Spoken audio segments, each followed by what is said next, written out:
According to recent automotive data, less than 1% of new vehicles sold in the United States have manual transmissions. Over 99% are automatics. According to engineering specs, your automatic transmission has over 300 parts working under 150 to 200 psi pressure, more complex and of course more costly than your engine. According to repair statistics, well-maintained automatics last 150 to 200,000 miles, but poor habits cut that to just 80,000 miles.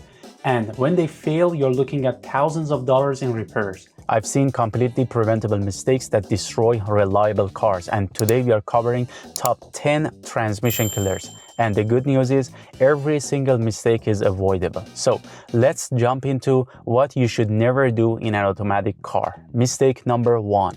Parking pawl abuse. The first major mistake is not understanding your parking pawl. A small but crucial metal pin that engages with a gear inside your transmission to hold your car in place when you put in park. Most drivers shift into park while their car is still rolling, even slightly, creating a violent metal-on-metal impact between the parking pawl and gear. Over time, this wears down the pawl and can eventually cause it to break completely. When your parking pawl fails, your car won't stay in park on any incline. I've seen cars roll down driveways into streets and other vehicles because the parking pawl gave out, requiring a transmission teardown that cost a few $1,000s. The solution is simple. Always come to a complete stop before shifting into park.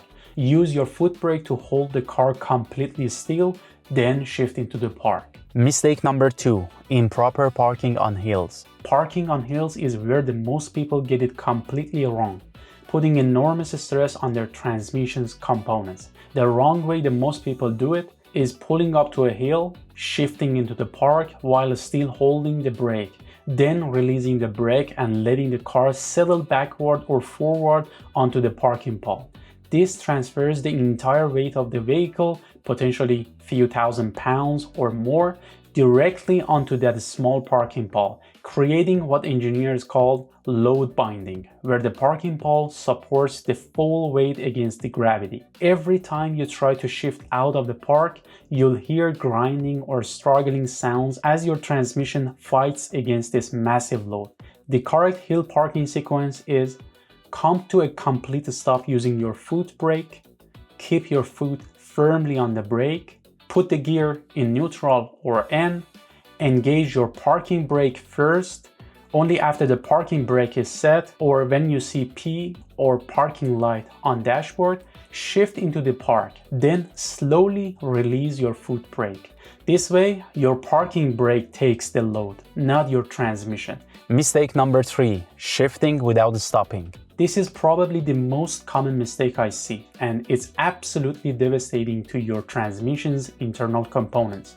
When you shift from drive to reverse or vice versa while the car is still moving, you are forcing the transmission to instantly reverse the direction of all its internal components. The planetary gears, clutch packs, and bands have to suddenly engage in the opposite direction while still spinning forward.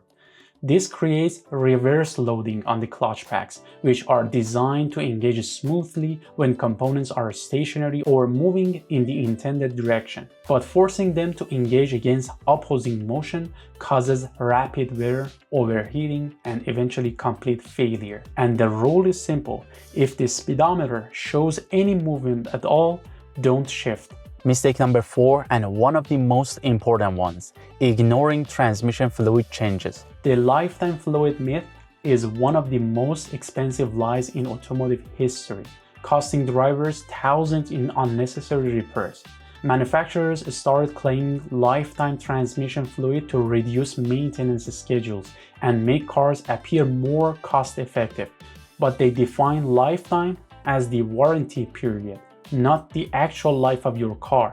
Transmission fluid isn't just a lubricant. It's a lifeblood that lubricates hundreds of moving parts, provides hydraulic pressure for shifting, cools the transmission, and carries away the debris and contaminants. Some normal cars like Toyota and Lexus, you should change your transmission fluid between 60 to 90,000 miles. If you don't change your transmission fluid, it starts to oxidize and form varnish that clogs tiny passages in the valve body, causing delayed shifts, harsh shifting, and eventually complete failure, while the fluid loses its friction properties, causing clutch packs to slip and burn.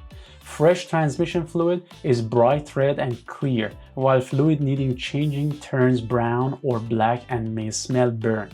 If you see particles or debris, your transmission is already experiencing internal wear. Despite manufacturer claims, change transmission fluid every 50 to 60,000 miles under normal conditions, or every 30 to 40,000 miles in severe conditions like towing or stop-and-go traffic. Mistake number 5. Coasting in neutral. Many drivers think they are saving fuel by coasting in neutral, but they are actually risking catastrophic transmission damage and reducing safety. When your transmission is in drive, the torque converter and oil pump maintain proper lubrication flow throughout the transmission. But in neutral, this flow is significantly reduced while transmission components continue spinning due to momentum, but without adequate lubrication. Without proper lubrication flow, friction increases dramatically, generating excess heat, the number one enemy of automatic transmission, which breaks down fluid, warp metal components, and causes seal failure. Coasting in neutral also eliminates engine braking, forcing you to rely entirely on friction brakes, increasing brake wear and reducing your ability to respond to emergencies since you can't accelerate immediately to avoid hazards.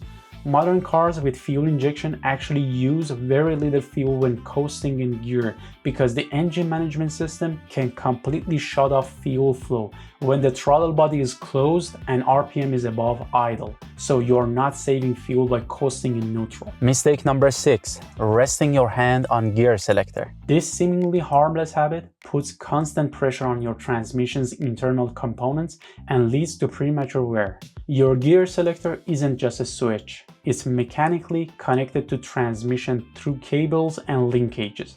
So when you rest your hand on the selector, you're applying constant downward pressure transmitted directly to the transmission's shift forks and detent mechanisms. Inside your transmission, shift forks and synchronizers are designed to engage completely, then rest in proper positions.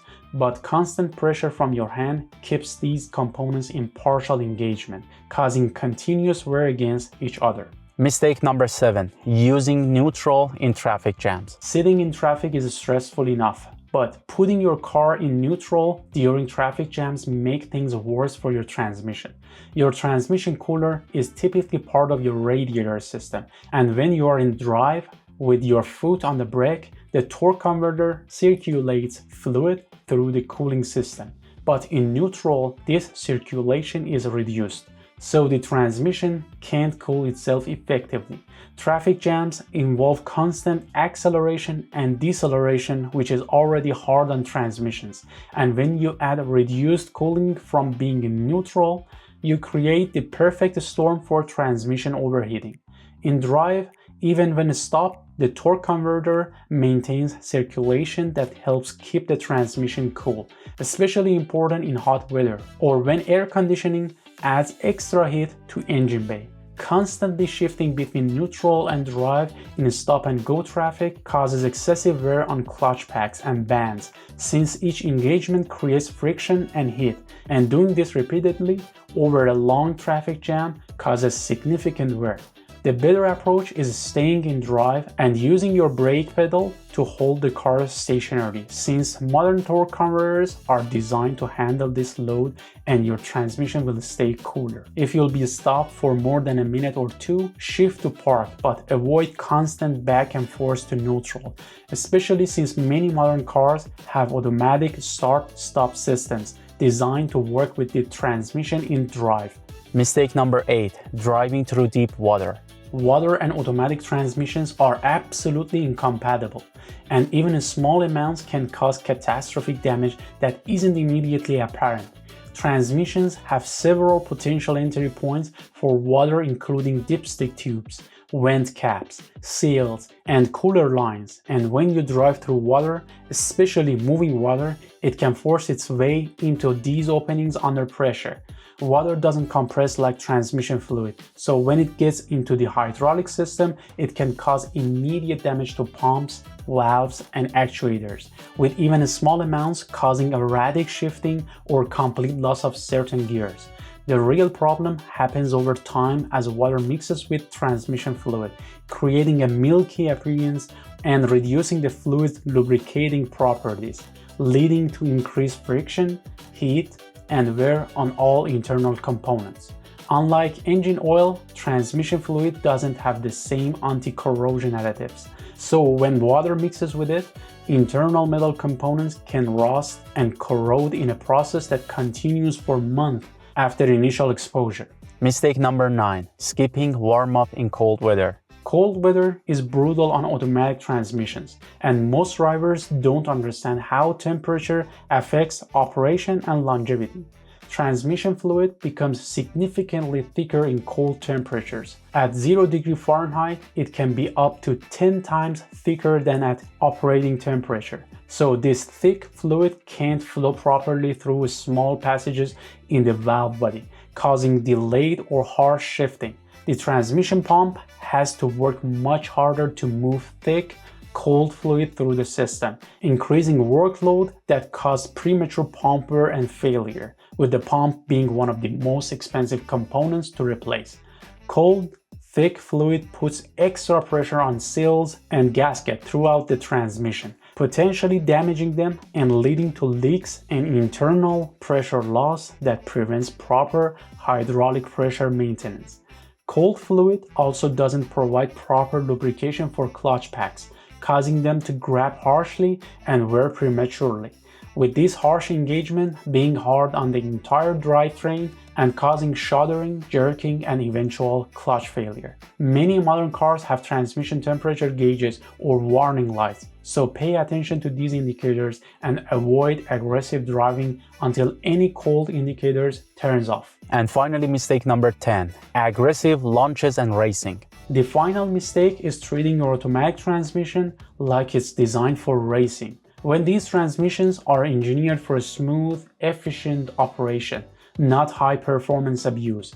Unlike manual transmissions, automatics don't have a clutch pedal for controlling engagement. So when you floor the accelerator from a stop, you are forcing the torque converter and clutch packs to handle enormous amount of power instantly, with these components not designed for this shock loading. Aggressive launches generate massive amounts of heat in the transmission as clutch packs slip momentarily during hard acceleration, creating friction and heat that breaks down transmission fluid and warp clutch plates, leading to permanent damage, with aggressive driving causing torque converter failure that requires transmission removal and rebuild. So there you have it, the 10 biggest mistakes that is slowly destroying automatic transmissions across the country, with the components that cost a few hundred to a few $1,000s to replace. And the good news is, as I mentioned, you can avoid all of these mistakes by changing your driving habit. If I miss anything, please drop a comment below and share your experiences with the others. And if I deliver something of value, please hit the like button and subscribe to this channel, and I will catch you up in the next video. Thank you very much. Bye-bye.